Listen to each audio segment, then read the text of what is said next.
shaqadii dibadda ahayd buu u baxay 3 bilood waxaan iskoolkii ka tegay 2 maalmood markay dacwadaydii badatay baa maamulihii go'aansaday in waalidkayga uu u yeero gabar iskoolka dhigata oo aan darisnahay baa maamulihii ka codsaday in ay qaado warqadda uu qoro oo waalidkayga ay u geyso maadaama aan war isgaarsiineed kale la arag laakiin gabadhii waa ay diiday iyadoo iga baqday bal anigaba arrinkii ii soo gudbisay mar allaale iyo markii aan ogaaday in la igu dheggan yahay baan go'aansaday in aan maamulaha dacwad kala hormaro wax kasta oo afkaygu karo waan sheegay aniga oo runta iyo beenta kala jeclay habartii oo dhag la qabta lahayn oo gacanta ay haysataa baa xafiiska maamulaha isku tuurtay maxaase ka qabsaday maamulihii markuu arkay wejigii hooyaday iyo muuqaalkaygaba wejigiisa carab badan baa kuushay wuxuuna ku sigtay inuu hadal nagu yidhaahdo laakiin waa isxakameeyey wuxuuse habartii u sheegay inuu aad iyo aad uga xun yahay in fursadda wiilkaagu iskoolka iyo qof kale oo ka faa'iidaysan lahaa ka lumiyey sidaas darteeda aan laga yaabin in mar dambe ciqabe iskoolka soo galo halkaasi waxaa ku dhammaaday rajadii waalidkaygu waxbarashada ka qabay wiil hore loogala quustay geelii lo-dii iyo arigii baa maalintii dambe waxaarigii la raacshay markaasuu dayacay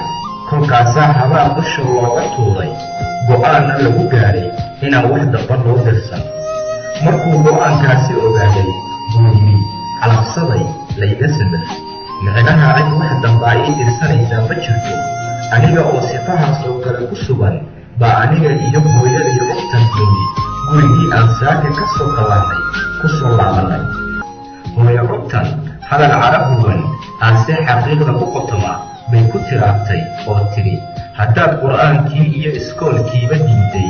inaad dhigato marka adaa dantaada yaqaani meeshaad doontid ka bax waagu markuu baryey baan gurigaydii raaxada badnaa haleel uga baxay dibna uguma soo laaban saaxiibaday baan u tegey si diiran baana la ii soo dhoweeyey shaqadii la iigu yeerayey baa si hagar la'aan ah u bilaabay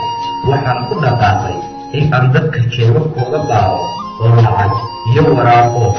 wixii gacantaydu qabato ka soo dhufto una dhiibo bahadilaha kooxda markaan waqti dheer hawshaasi fulinayay oo dhowr jeer la yahay magacayguna tuugo ku soo caanbaxay oo weliba farahaygu galka boolisku galeen baa kooxdaydii go'aansatay in kor la ii dallacsiiyo ee la igaarsiiyo darajada qoorsa dafidda 2 maalmood oo qur ah baa ka soo wareegatay markii masiibadii ugu weynay igu habsatay baabuur caasi ah oo ka yimid dhanka waabari baa aygaabta soo istaagay gabar ka soo degatay baan boorso madow ka dafay 3 darbi markaan kala laabtay baan furay waxaana iiga soo baxay bambo iyo xoogaa lacag ah intaan lacagtii gacanta ku qabsaday baan cagaha wax ka dayay bumbadii iyo boorsadiina bartii uga dhaqaaqay dad bartii soo maray baa isha ku dhuftay bamka meesha yaalla waxayna u yeedhay booliska arrintu waxay ahayd mid maalmahani oo dhan boolisku daba socday oo ay ku wareereen cidda wadda iyo meesha ay ku socoto bamkii la arag laakiin lama yaqaano cidda meesha dhigtay iyo ujeeddadooda sidii caadada ahayd booliskii waxay xidheen goobtii dhacdadu jiilay waxayna qaadeen farihii u dambeeyey waxay kaloo cabbireen raadkii meesha maray wixii la arki karay si ammaanka loo sugo bamkii meeshiisaa lagu qarxiyey dad badan oo meesha bamka laga helay ag joogay baa la qabqabtay oo la maarmaray si wax looga helo aniga iyo saaxiibaday lacagtii baan shaqo ku cunnay saaxiibaday uma sheegin in boorsada lacagta aan ka soo gufay bam dhex huruday ee waxaan cuntusay lacagtii badaneed ee ay ku indha fureen arrintaasu iima soo jiidan faan keli ah ee waxay kaloo ii soo jiiday in la ii dallacsiiyo guryo jebinta iyo baabuur jebinta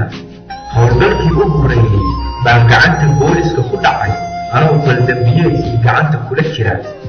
3 maalmood markaan xerada booliska ku xirnaa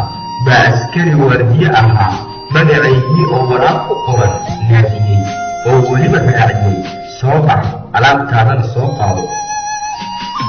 waan farxay oo waxaan u qaatay in la isii daynayo. markaan iridda ka soo baxay baa 4 nin oo madaxa u duuban yahay ikala boobeen. mid ka mid wuxuu madaxa ii gashay fiish madow, labada kalena waxay igu boobeen jeebo mid aan u maleeyay in uu madax u ahaa gadaal u taagnaa. waxaan la yaabay sababta ay anna ii indhasaabeen iyana.